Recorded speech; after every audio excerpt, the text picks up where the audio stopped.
Welcome to the Artist Academy podcast, a place where we focus on the business side of art to help you attract more customers, increase profits, and ultimately live a life of creativity and financial freedom.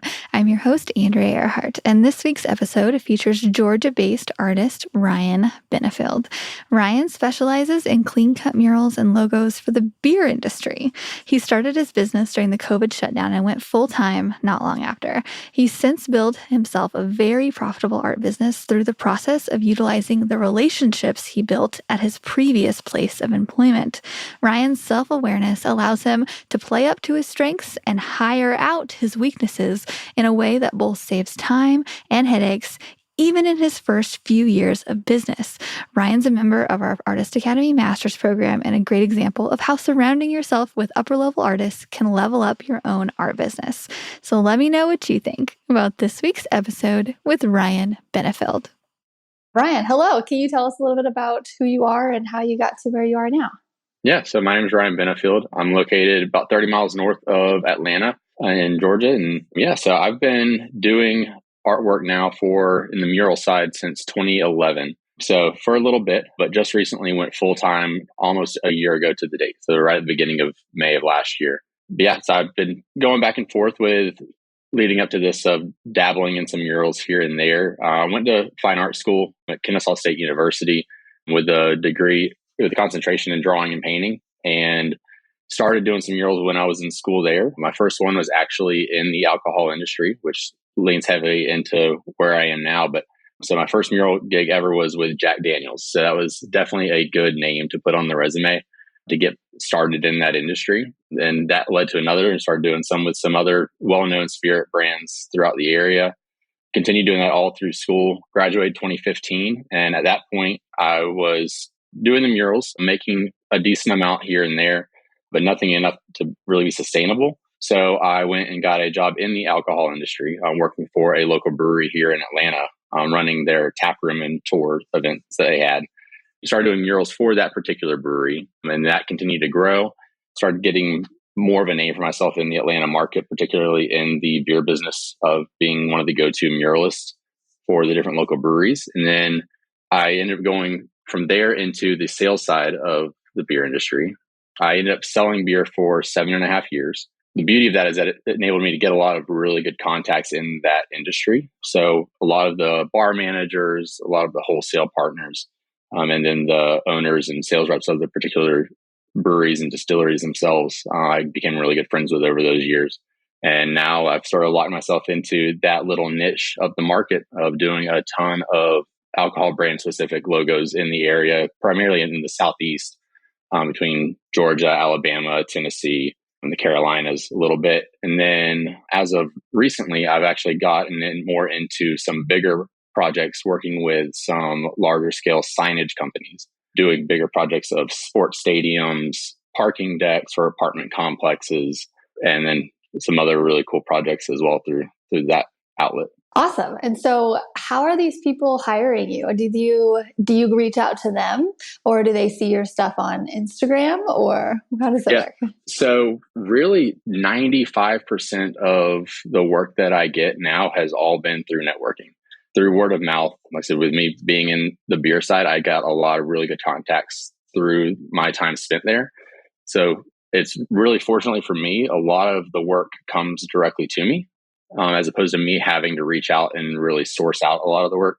And even with those signage companies, like one of the contacts I have through one of those was a guy that I used to work with when I was in college. He now works for a major sign company. And then another one was a spouse of someone in the beer industry, worked in the sales side of another signage company, got me in contact with them. And so networking has been the biggest key. I do dabble a little bit with Thumbtack. I haven't had a lot of success with it. The projects I have been able to land with it have been decent and worthwhile. But overall, it seemed like it was sort of like a slow bleed until you finally got a decent project out of it. So I haven't really dabbled too much in Thumbtack. I tend to turn my notifications and my accessibility off on there more than not.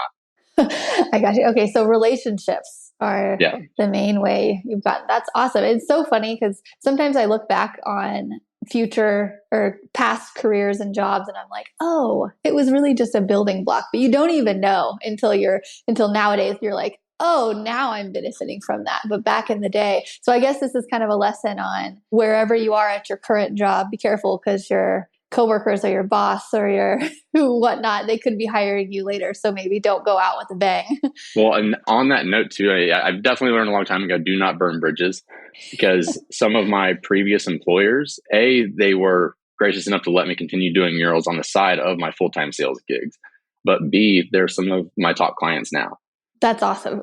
Yeah.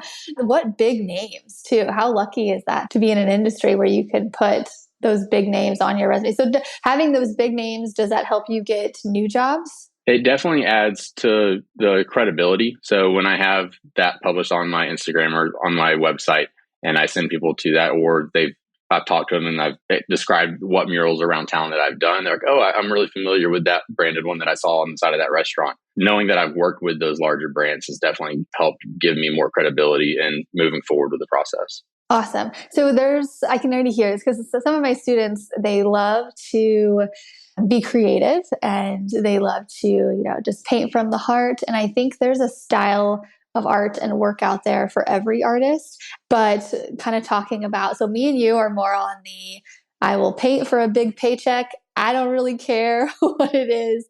And I love just logos and straight lines, plug in a podcast and go. But a lot of artists, they want to have full creative control and have their imagination come out. Can you speak on maybe the benefits of maybe giving up a little bit of that creativity, but doing more work of what you do? Yeah, definitely. So, I mean, and I think leading into that too is I noticed and took essentially a long time ago that creative aspect wasn't really my strong suit. Even when I was in school, I was always much better at painting like live landscape and figurative paintings versus coming up with the conceptual aspects of it. I used to knock on myself a lot to where I would consider myself more of an artisan than an artist.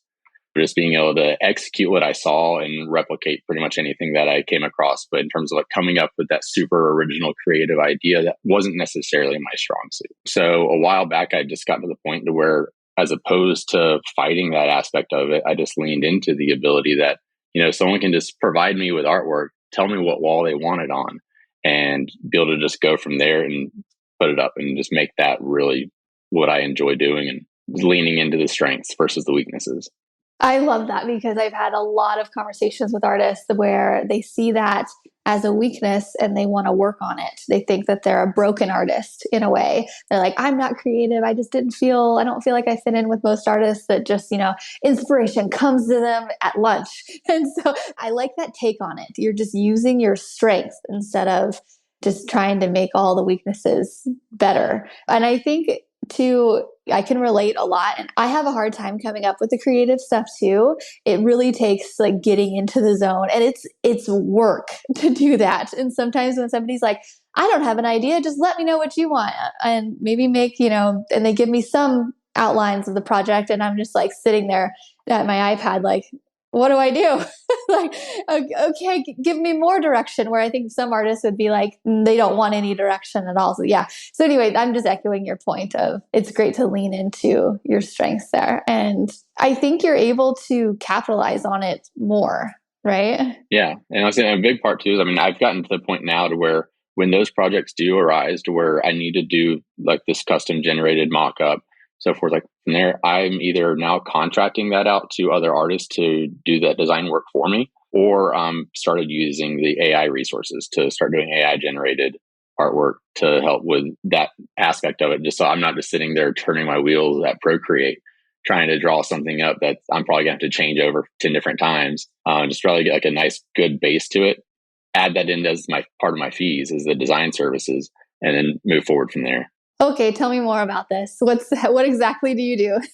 Yeah. So as of now, I've got a small network of artists that basically, especially when it comes to the beer side of things right now, if they're wanting like a flow of hops and barley on the side of this building, like one of the projects I'm actually starting on this week, I reach out to some artists that I know that do really good either can art for certain breweries, or there's certain styles that I've seen that I really like. And I'll reach out to them, get them to price it per hour for them to go through and do the design services on it, and then just send me an invoice once we get everything approved. That's amazing. You're like, okay, this is so much not my strength. I'm really not even gonna shed a tear on this, or or sweat on it at all. I'm going to hire it out. That is such a boss move. I love Yeah. So, it. like I said, as of now, I still don't officially have any employees, but like I said, I've got a really good core of artists that I've been working with that have been pumping out some killer work for me. That's awesome. Okay. Tell us more about what you do and all the things. Just keep talking. Yeah. So, as mentioned, like I said, probably about 80% of the projects I do are alcohol related. So, typically, like if you go see into a bar or restaurant and you see a brewery logo on a wall, or if you see any specific thing like on the side of a restaurant or in a downtown area, that's a lot of what I do. So, I've been doing that. I've also started in the past couple of years taken up doing custom chalkboards for like beer of the month programs of going through and like with different restaurant groups and throwing that same logo on at 4 or 5 different locations, and got it to where pretty much every month I know the first week of the month I'm knocking all those out. That's a guaranteed payday for me. Basically covers my truck cost for my truck payment for the month, knowing that I've got like that one chalkboard job coming up every single month. So being able to build up that repeat business, and then when these breweries and wholesalers get their marketing dollars, it's a great way for them to go through and partner and get this out there as a nice form of advertising. So usually when they have a campaign, they want to do it multiple spots of different sort of things with that same brand, whether it's in that quarter or whatever, they've got those marketing dollars to spend. So I'll go out and with one particular brewery and do 5 or 6 different murals at some of their top accounts throughout the city, and just know that I can just build those up one after the other. Awesome. Okay. Okay. Well, it seems like you have a pretty good niche going on. And so, when did you go from beer sales into working for yourself, and how was that transition? Like, did you just up and quit one day and you're like, I'm going to be an artist?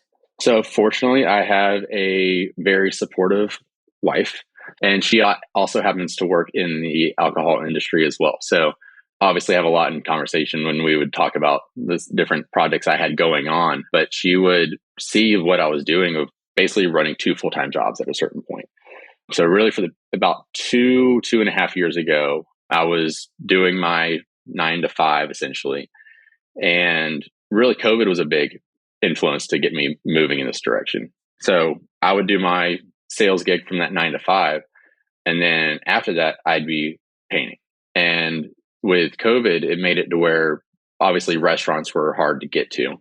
So a lot of those brands that I work with, they had marketing budgets that were already approved, but didn't have anywhere to really utilize them because there wasn't as much going out into the market for them.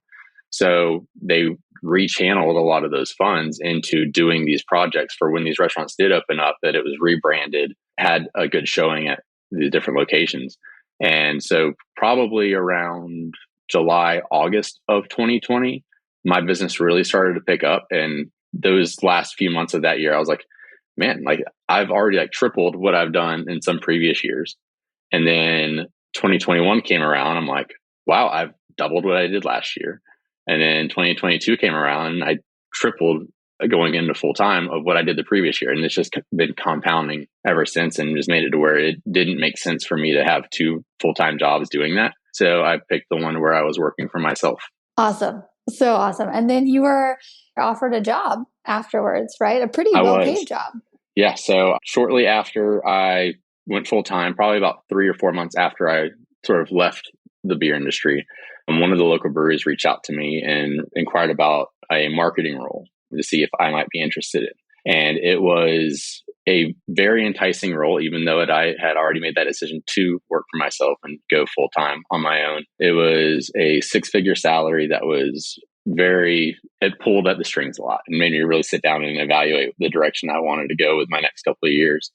And ultimately, I decided, after talking to my wife, of course, we both decided that what I have going on right now with some of the projects I have coming in and the momentum I have, that there's no need to take a job to where I'm going to be working 12 to 14 hours a day, sacrificing family life, and basically not being able to do the things I want to do for the money versus being able to work for myself, make my own schedule. I have a 7-month-old at the moment. So like being able to have the flexibility for his appointments and whatever I need to do, like that alone made it to where it wasn't worth that guaranteed income. And it made me a little bit more driven to really put the hammer down this year and start leaning into those bigger paying jobs. And at this point, I'm on track to hopefully beat what that job offer was for.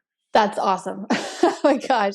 That's such a future casting, just looking at the long game, I guess, kind of a thing. And I know for myself, if I was in that position too, taking on a 6-figure salary, even early on, that would be very enticing because that's really, I mean, in my head, I was like, I want to make 6 figures one day. And that's why I wanted to go work and try to figure it out. But if somebody just laid it on a platter, like, here you go, like, well, you can make 6 figures this way. And it's one that you don't have to, jump through as many hoops in the beginning.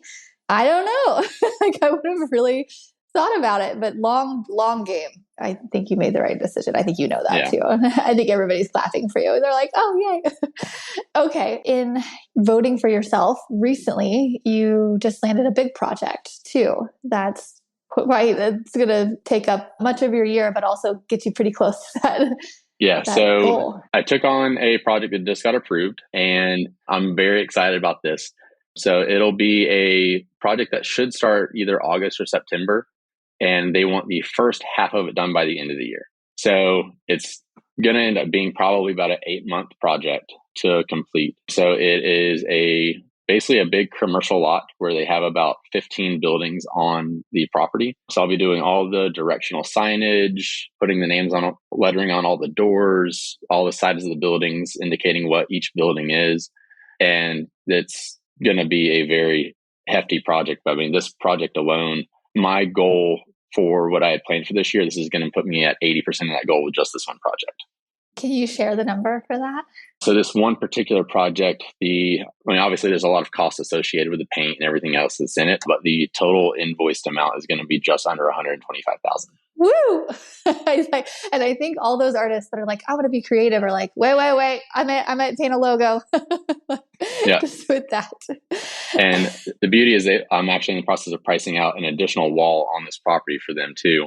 That's going to be a lot more complex and could turn out to be another 6-figure project of just that one wall. That's crazy. That's amazing though. That one wall, we're looking at something that's going to be 42 foot tall by about 270 foot long. Wow. What are they wanting on it? It'll be the company logo and some sort of a geometric pattern design going throughout the entire space. That's amazing. Are you hiring people for this? So I'm waiting to hear the full time frame as to like the deadlines that they want for the overall project. But I will be looking to bring on some help for some of these for sure. That's awesome. Look at you go. Now you have your own painting company. Pretty much. It's one of those things that like you don't realize like how quickly things can escalate.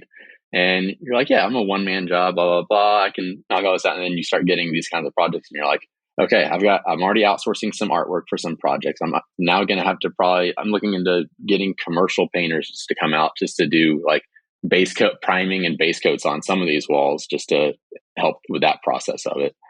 So it's starting to just delegate more versus all hands on painting. What do you think about that? Because when I first started doing that and having people, not necessarily have like employees, but just hiring people out, it's a different thing. It's like, I kind of like just showing up and not having anybody else that I rely on, but it's also kind of nice to have somebody else do the work that's simpler. You can get it done quicker. What's your take on it? It is definitely a double-edged sword. I love being able to just do everything and like have it done the way I want and not having to sort of manage other people with that. It's like my last job I had in the beer business. I was a manager over a couple of other employees and it wasn't my favorite. I like being able to stay in my lane, manage my own projects and just be able to stay on top of myself without any other expectations. But now it's getting to the point where I also hate doing admin work. So getting close to looking to hire that part out. And it's a very tearing of the heartstrings to like start piecing out some of these other parts of the project. But I know that it's going to save me a huge headache in the long run. Yeah. I think that's a great way to look at it. And yeah, that's awesome. I think like when hiring people, it's great if it goes smoothly, but then once there's like a hiccup, everything. So like I had a guy out doing a project and he spilled paint, and I'm like, dang it. like it just kind of, and it can be fixed and it's fine. But I'm like, oh man, just like little things like that. Like, eh. Yeah, like I've had a few helpers so far with some of the projects that I've had. And overall, I mean, the experience has been great, but definitely like the first couple times I did it, I didn't think about more so the teaching aspect of it. And it was more of like me actually like bringing them on to just help me get this project done quicker. And you're like, okay, some of these people have never even rolled paint on a wall before. So you got to show them how to like cut the edges and then how to roll it properly. And like just the step by step of like, I would come back and be like, oh, this is nowhere near where I thought it would be at this point. You're like, okay, so this is how you can do this and speed up the process. So Yeah. it's definitely a learning curve when it comes to that I realized. The speed thing. Yeah. Because sometimes I'm like, I'll even send someone to go out and do a job on their own. I'm like, okay, at the end of the day, let me know where you've gotten. I'll come the next day to finish it up. And they're like barely halfway through in one day. And I'm like, oh, maybe I should have explained better, or showed you, or just, it's hard to judge someone else's speed too. That's a hiccup that I've had multiple times. Yeah, because you forget sometimes that like with myself, like I've now been doing this for like going on 12 years. So it's like there's a lot that I've learned along the way and things that I've done the long way plenty of times before I've now realized a more efficient way of doing it. And you just got to put yourself in those shoes of like, they may have not gone through those trials and tribulations yet to learn the hard way and to understand that there is a much easier way of doing this. Yeah, for sure. Is it, most of your stuff is exterior? Is it like, It really just varies. So probably about 60% of what I do is usually interior, but it seems like it's more and more starting to trend exterior as of late, at least. I gotcha. So have you tried the Graco sprayer yet? Yes. So I've got, I think it's the X5 sprayer that they have. Do you love Um, it? I do. So I've only used it for one project so far, and it was a container bar that I did, and so I'd use that for the base coat to initially paint the backing of the container bar.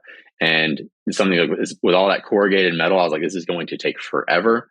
Literally clean up, set up, everything. I was done in an hour, I love it. and it only took one coat to cover the entire thing. So that's masking the edges, everything. Like literally, it probably took me 15 minutes to actually spray it once I got everything set up. Yeah, sprayers are magical. So I will be using it a lot with this new project I've got coming up. Yeah, yeah. I ran into a guy who was spraying this old Hardee's building, and I was like, "How long is this going to take you?" He's doing the outside, like the roof, the inside, everything. He's like, "Well, I've got the sprayer, so like I don't know, like a total of 5 days." But well, I tell him 2 weeks because of the rain and stuff. I'm like, what? I will say that's definitely something that I've learned more and more to take into consideration when you're planning out dates for these exterior murals, is that everything is weather dependent. Yeah, so true. Yeah, I'm actually working on a project now, and it rained the last couple days, and so I'm like, I'll be out there Monday. Like, sorry, I can't come right now. Yeah, like I've usually now, especially if I'm having to travel for any of these paintings, like if I'm going a state over for it, is I'll give them like 3 sets of dates of consecutive weeks of like I'll do Oh, I like it's like only gonna take like 2 days to do this painting, but I'm looking at like this Monday, Tuesday, the following Monday, Tuesday, or the Monday, Tuesday after, and it's really just gonna be weather dependent. Oh, I like that. Even anticipating the weather. Oh, that's smart. Yeah, because typically what I've done in the past is I'll just have it all blocked out. This week is for that. This week is for that. And then when it gets messed up, I'm like having to switch things around and like, Like how can I fit this back in? yes, exactly. So that's so smart. Anticipating that things could go wrong, not once, but twice. Yeah. So smart. Okay. So I guess let's just talk a little bit about the mental shift that you had to make going from quitting your day job, working a 9 to 5 to now being your own boss and now boss of boss type thing. When you were quitting, did you give them like a 2 weeks notice type thing? I gave them a month's notice. Nice. Oh, that's a good employee. So especially the fact that I was in a little bit of a higher role with the company, is I knew that they were going to have to probably backfill my role, which was going to be harder to do in the first place, as opposed to an entry level role, but also help convert everyone over that was reporting to me. Like all the relationships we had at different accounts and programs we had set up, make sure everything was really dialed in, so where I could just literally just hand them some files over and be like, this is everything we have going in the next 6 months. Just make sure to follow up with it. Yeah. Okay. I guess, is there anything else you want to add? Any kind of tips that you have for aspiring artists who maybe want to do what you do? Because a lot of artists that listen to this, they want to go full time one day and they want to make money with their art and they're just looking to figure out how to do that. Yeah. So a big thing that I would have to say is that be honest with your pricing. That depending on like what actually goes into the job, like there's a lot of fears a lot of times where like, I think I'm pricing myself out of this project, blah, blah, blah. A lot of these projects are exponentially higher if you would consider like if they're going to do vinyl instead of a mural. So like especially with a lot of these sign companies that I work with, being able to see like what that cost is, just for that product itself, and then the installation of it and the printing aspects of everything, is that if you ever see a vinyl graphic on a wall somewhere, like those are not cheap by any means. So if you were to just take that in consideration when you're trying to price yourself out, just know that like you are worth a good amount to do this, especially by hand, and to do it the way that they want it done. So if you have put in the time and effort to get yourself to doing quality work, and you have these decent sized projects that you know that there's going to be a lot going into it, like doing the base layers to prime these surfaces, do everything to make it stand up, and it's going to last longer than that vinyl. Why not charge the same amount, if not more? So with certain painting project I've got coming up, I looked into the cost of what it would be to have this professionally done with vinyl graphics, and it's going to be close to like $140K of a vinyl job. Wow. So like that's one of the things, like when you start looking into the ability of like what that means to be done by hand painted, and it's going to last longer, look better for longer, being able to withstand elements, I should be charging at least that for a painting project. And that even goes to some of the smaller stuff. Is like when you get into it, like obviously, like I said, if you don't have the experience and you're like getting projects under your belt, take on the project, do it. Like my first project that I did for $300. And now looking back, it'd be one that would be probably a $3,500 project. And like, I didn't realize at the time, it took me 2 weeks to do it. I was there for like 4 or 5 hours a day, doing every detail by hand, not projecting, not doing any patterns. I wasted so much time on this, but like I said, at the end of the day, I had no experience. So I had nothing to show for myself of like, yes, I can get this price. And I just gradually built up my price from there, the more and more that I learned. And now, like I said, I'm doing things in a shorter period of time and charging more for it. Love that. I think it's just getting to that point to where you're comfortable doing that. Yeah. Sometimes I have this weird like thing because I'm like, okay, I know that I can do this project in just a few hours. So I'm like, who am I to charge $1,500 for it? And I'm like, oh no, the projector that I have costs $500. The paint materials would be like that, maybe 100. Maybe paint can be cheap sometimes, but the brushes, like $15 for one brush, a good one.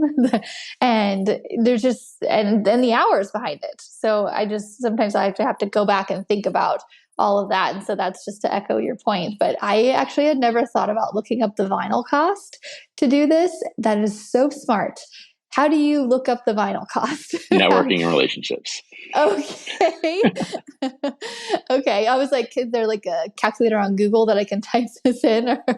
So, because I've looked up that like how much is vinyl per square foot before, and it was just a random Google answer of something like $15 per square foot. And I was like, you can look in like the most common vinyl used is by 3M. So you can look up like their pricing. I think on their website, they can go through or look through different vendors and see sort of like what it costs per square foot from there. And that is a good starting point to go off of. Okay. 3M. Yeah. So like same people that make Scotch tape. Okay. I'm going to do that. So like They're one of like the bigger vinyl producers for like vinyl graphics. Okay.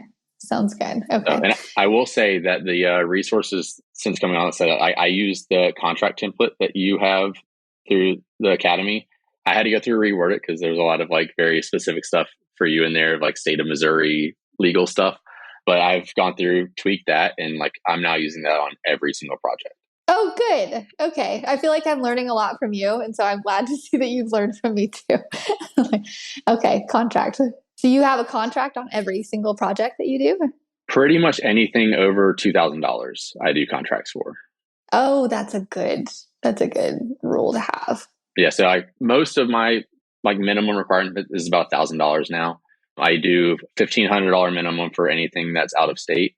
And then, like I said, anything that's of that travel related or just any other project pretty much is right around that $1,500 to $2,000 like minimum. And then I'll start doing contracts, because with that contract, I go through, I do a $500 design fee deposit up front that goes into the final pricing of what I quote. So I'll do the $500 up front. And then once that design is approved, like if they decide that they don't want to move forward with me, then we call it at that design fee and call it a day just for that work that's been put in. And if we do move forward, and then I'll go through, send them the remaining balance of the 50% upfront deposit, and then the other 50% upon completion.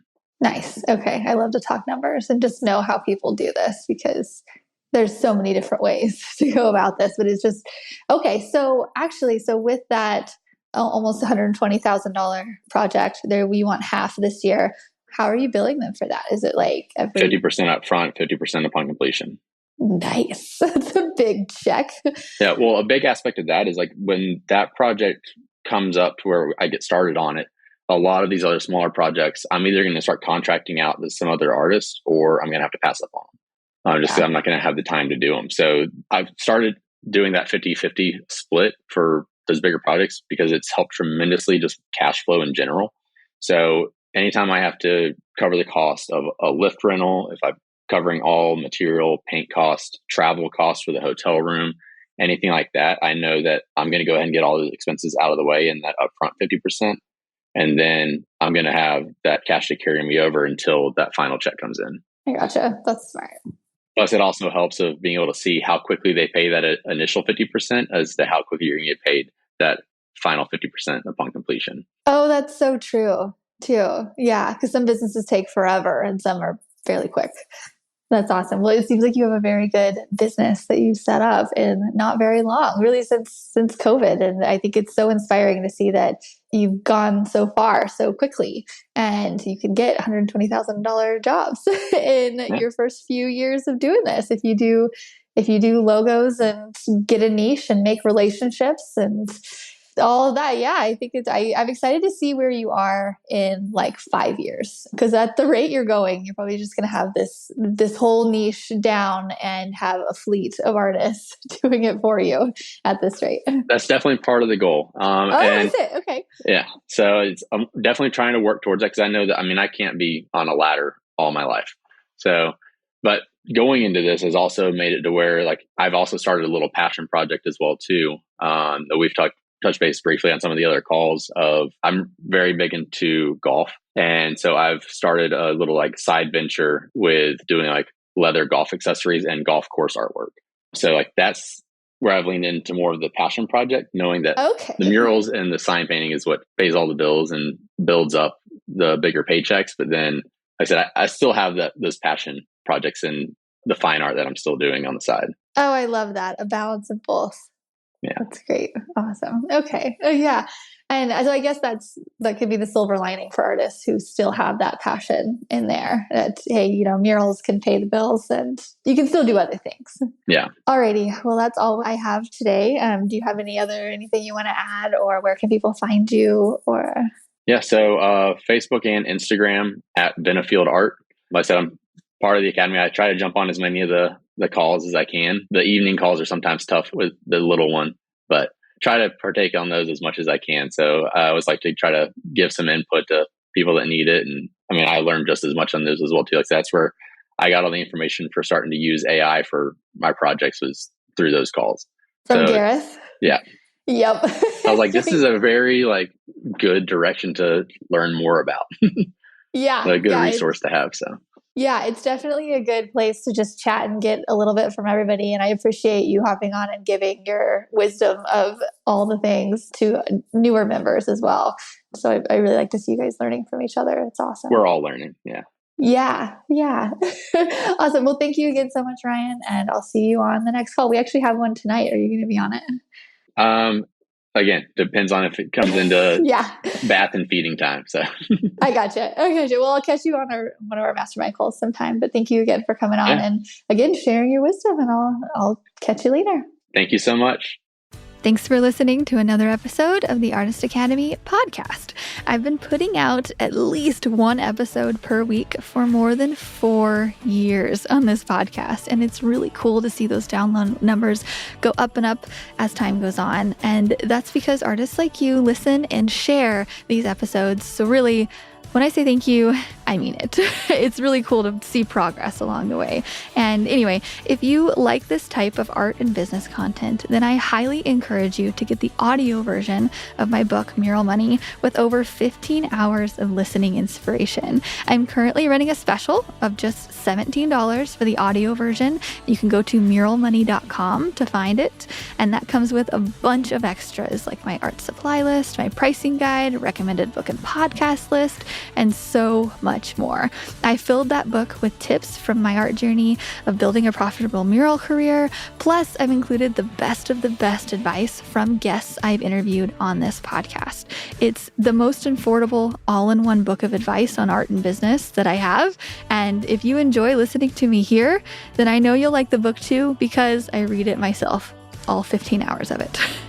The book is available on Amazon and Audible normally for $25, but if you go to muralmoney.com, that is where you can grab the special $17 deal while it lasts. If you haven't listened to my book yet, this is your sign to do it. Again, normally $25. I'm running a special for $17, but you have to go to muralmoney.com. That's where you can grab the audio version of it. And that's all I have for you today. So I will see you next week for another episode of the Artist Academy podcast.